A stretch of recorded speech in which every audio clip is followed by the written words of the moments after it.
15 taka was a lot of money way out there in 1972 when I started working for the airline. The confidence the media world had given me helped me to do my work.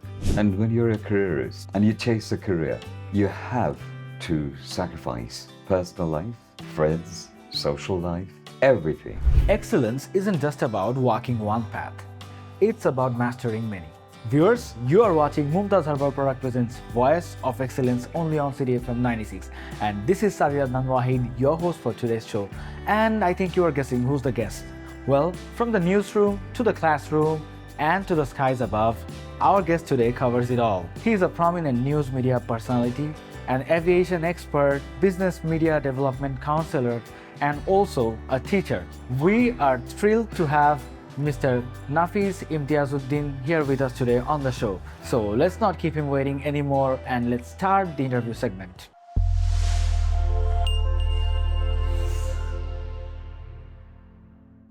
Viewers, our respected guest for today's show is here with me right now. So let's introduce him and start the interview segment. Let us welcome Mr. Nafees Imtiazuddin, news media personality, business and media development counselor. Hello sir, how are you? Assalamu alaikum. Thank you. I'm fine, thank you. Walaikum assalam sir. It's a pleasure to be here sitting right next to you and doing this interview. Today when I entered your house, a wave of nostalgia hit me because I immediately recognized your face. We used to see you almost every night on BTV News. You used to present the English news, if I'm not mistaken. Absolutely. So sir, you have had a very diverse career. You have worked in different sectors. So when you first started your educational career, what did you aspire to be? I had a dream and I lived my dream. I dreamt of being a news presenter working for the news media, and I lived my dream. Right after liberation, there were no news presenters in 1971. So my brother, Shami Mahmood, who was doing radio programs before the Liberation War, got called in to present the news on BTV, and he became an immediate sensation. He showed me the way.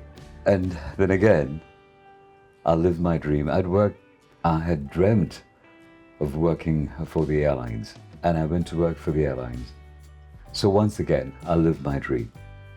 And I don't think there are too many people in the world who can say that I lived my dream. And I lived my dream twice over. Particularly blessed. I'm particularly grateful to Almighty Allah.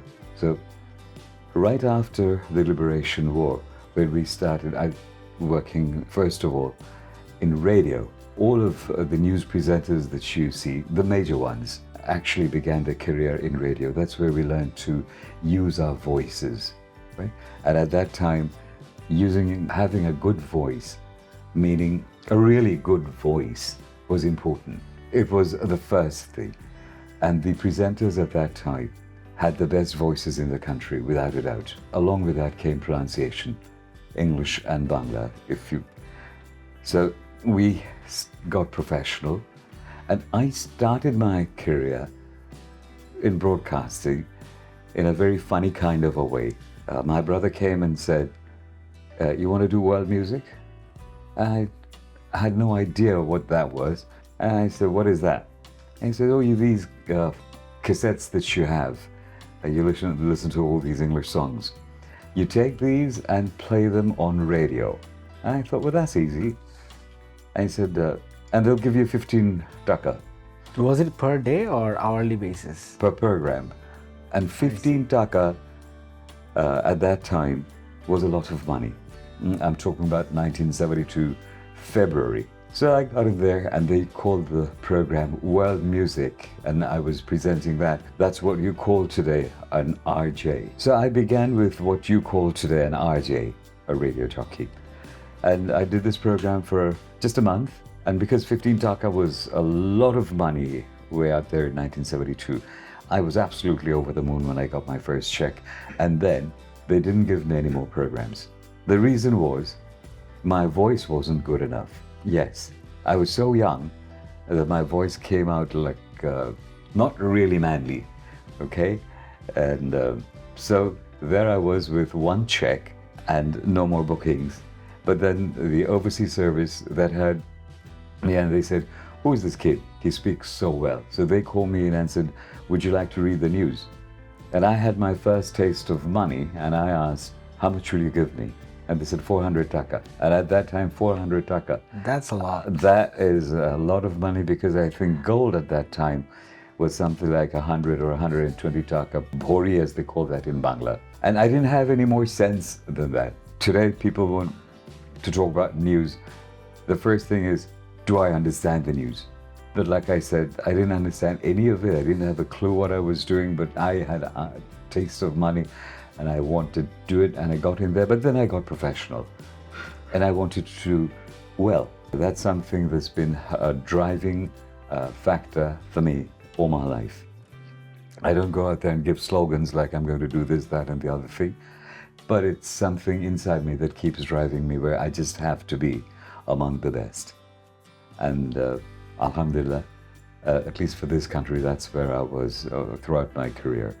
And then they called me to TV, and I started presenting the news on TV. And with a background in radio, I think I managed to do acceptably well there as well. And then they started doing documentary films. So before that, I was giving my voice for ads, doing ads. And so when they called me to present the news on TV, I said, I'm not interested, because I'm making much more money recording ads. Just by dubbing. And yes, and then I said, but then I was forced to go and like a fait accompli.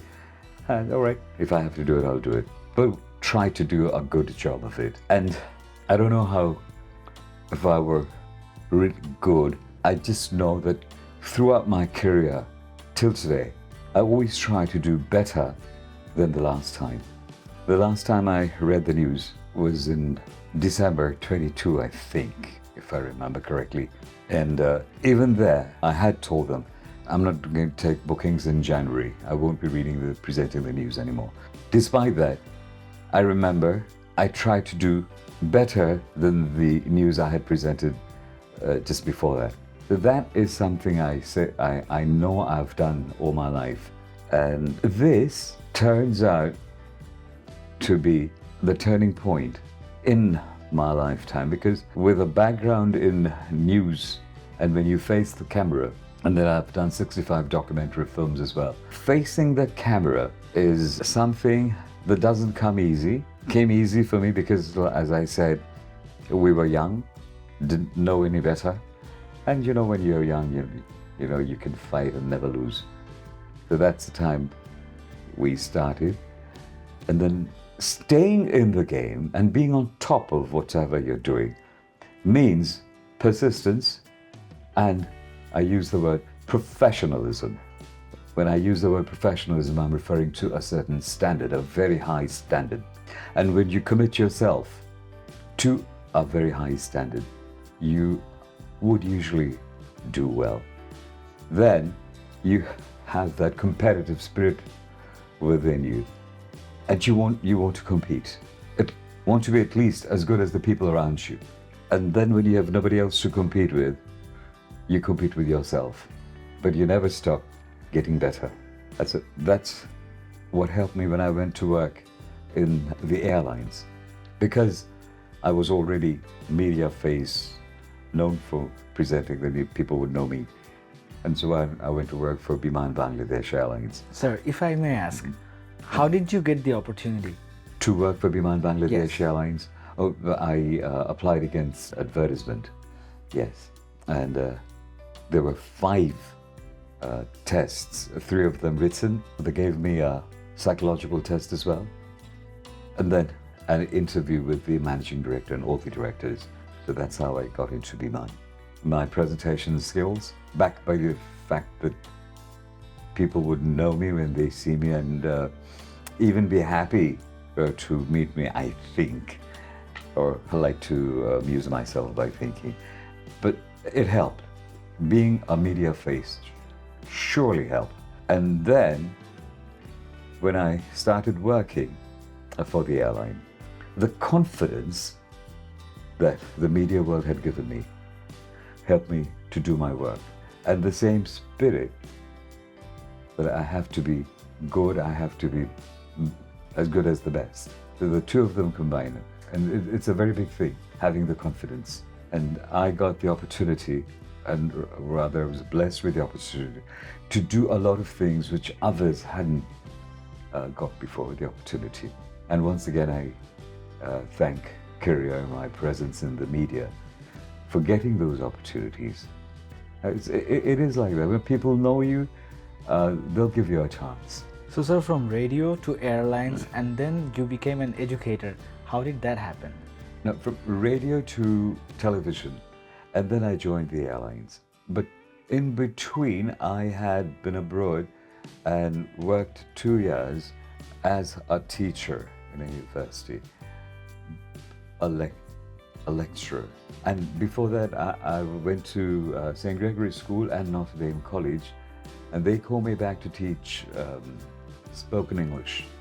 So I had been a teacher. Once I retired from the airline, I was wondering what to do with myself, and I got a call from one of these universities and said, "Can you come over?" And so I walked across. It's across the lake. I didn't walk across the lake. I went around it. This was ULab, and I started there. And as people like to think, they all think that I'm going to teach English. But nobody, sadly, has ever hired me to teach English. Sir, so since you have had a very diverse career, which one did you enjoy the most? Being a media personality, or being like working in the airline industry, or being a teacher? Once I started teaching, I thought this is the most fun thing in the world to do, because I had a background working in Biman where you have so many unions, and anything that you wanted to do wouldn't maybe suit one union, not the other. And administration by itself, if you want to be a good administrator, you can't be a popular administrator. So you have all these processions and slogans, etc., etc. And can I slip into Bangla for a second? You have slogans like "Porika chaloke chamra tule nebo amra." And coming from that background, I go to class, and as soon as I've entered the class, I have a little fan club right in front of me. Saying, "So we want to be just like you." And they kept saying that, and it felt so good because the reward is immediate. Whatever I've done in management, in leading organizations, surely I've done the right thing, without a doubt, and tried very, very hard to lead that organization to a better place than when I found it. But it's not always immediately rewarding. And the things we do as we run, operate, even build organizations, we cannot enjoy the fruits of that. It's like the trees that you plant as a leader. You don't necessarily get to sit under the shade of those trees. It's other people who do that. But when I went to teach, it was so immediately rewarding. And so I had these young ladies in front of me and say, "We want to be like you." I said, "Well, you can't be exactly like me, because then you would have a very funny voice." Yeah. So I think teaching has been very, very rewarding for me. And I've been able to give back. So, sir, how did you manage time for yourself since you are so invested in work? To succeed in that kind of a competitive environment, you have to be a careerist. When I joined the airline, I wanted to get to the top. And when you're a careerist and you chase a career, you have to sacrifice personal life, friends, social life, everything. And those of us who are very much corporate creatures and we chase a career, I have lost out on personal life. Sir, when we started our conversation today, you started off with, "I had a dream." And you have fulfilled that dream. Then you had another dream. You managed to fulfill that as well. So my next question is, what's your next dream? What's the next thing that you want to fulfill? To put these skills and competencies into the hands of others, people like you, young people in my country, and I say in my country, so that they can go out into the world and not just become or get lost in that world, but to lead, to set the trends. That's my dream. Sir, we are also very, very thankful to you because you have also given us so much, like even when I was doing this interview, as you were speaking, I was so much engrossed into your words that I lost focus of everything else. Absolutely honored. Thank You have a so very much. charismatic personality and Thank you are an inspiration. What we need to be at our age, and because of all these opportunities Allah has given us and this country has given us, so we owe it to the country. If can't be an inspiration, at least to be a role model. Thank you. So thanks a lot again, and this is from our sponsor, Mumtaz Herbal product. Just a small token of appreciation. Oh, wonderful. Thank you. Thank you so much. Herbal products. So that's a very great initiative because this is something that we need throughout our lives. I mean, we all require good presentation skills, interpersonal skills throughout our career life. It's not just in our education lives. And many of my peers and acquaintances have actually complained they did not find a good place to groom themselves for this. I think you've come to the right place, and I'm calling it bizcommedia.com. That business communication skills in your hands, things like self-presentation, presentation skills, sales presentations, negotiating skills, and then media communication where news presentation, news anchoring, live reporting. These are the skills that I hope to place in their hands through my little endeavor, which I call bizcommedia.com. So look for it online. That's wonderful. And viewers, those of you who want to make yourselves more perfect, who's striving for perfection, make sure you do check out Bizcom Media Communications. It's gonna help you a lot. That's all for today. I'll be signing off. See you guys next week with another inspiring guest. Till then, stay safe, stay well, and stay with City FM 96.